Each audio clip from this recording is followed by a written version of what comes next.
অন্তর্বর্তী সরকারের সময় বিভিন্ন দেশের সঙ্গে সই করা কোনো চুক্তি যাচাই বাছাই ছাড়া বৈধতা দেবে না সরকার।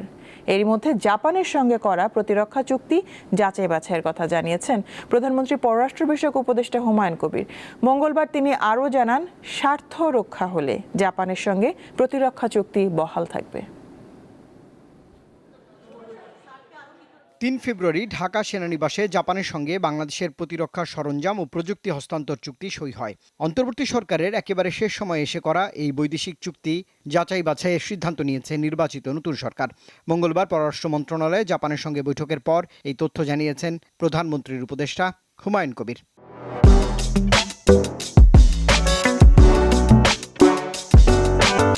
ন্যাশনাল ইন্টারেস্টের ভিত্তিতে হইলে কন্টিনিউটিও থাকতে পারে, আবার ইন্টারেস্টের ভিত্তিতে না হইলে আমরা বিবেচনায় দেখব।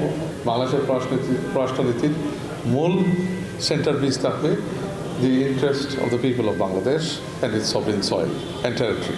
নতুন সরকারের মন্ত্রী প্রতিমন্ত্রীর সঙ্গে সৌজন্য সাক্ষাতের জন্য গত ৩ দিন ধরেই বিভিন্ন দেশের রাষ্ট্রদূতেরা পররাষ্ট্র মন্ত্রণালয়ে যাচ্ছেন। তবে জাপানের রাষ্ট্রদূতের এই সৌজন্য সাক্ষাতে আলোচনা হয় জনশক্তি রপ্তানি সহ নানা বিষয়। রাষ্ট্রদূত জানিয়েছেন, জনশক্তি রপ্তানিতে ভাষা সহ কর্মী প্রস্তুতির প্রশিক্ষণেও সহযোগিতা করবে জাপান।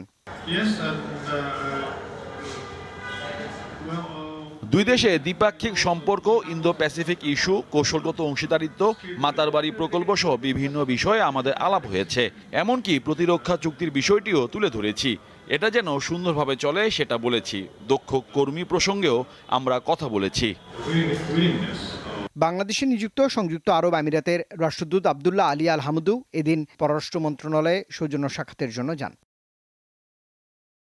রুবায়েত হাসান, দীপ্ত সংবাদ, ঢাকা।